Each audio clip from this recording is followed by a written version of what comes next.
महाराष्ट्राचा आवाज, आपल्या हक्काचा। अंबरनाथमधील सहाय्यक निबंधक चेतन चौधरी हा लाचलुचपत विभागाच्या जाळ्यात अडकलाय।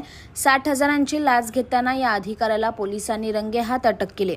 एका इमारतीची गृहनिर्माण संस्था स्थापन करण्यासाठी सहाय्यक निबंधक चेतन चौधरी यांनी तक्रारदाराकडे 70,000 रुपयांची मागणी केली होती।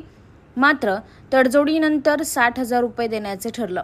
आज हे 60,000 स्वीकारत असताना ठाणे लाचलुचपत विभागाच्या जाळ्यात हा अधिकारी अडकला। त्याला अटक करून बदलापूर पूर्व पोलीस ठाण्यात त्याच्यावर गुन्हा दाखल करण्यात आला असून पुढील तपास लाचलुचपत विभाग करत आहे। तुमच्या परिसरातील काही घडामोडी किंवा समस्या असतील तर आमच्या वृत्तवाहिनीला संपर्क करा आणि तसेच सतत अपडेट राहण्यासाठी आमच्या वृत्तवाहिनीला सबस्क्राइब करा आणि बेल आयकॉन दाबायला विसरू नका।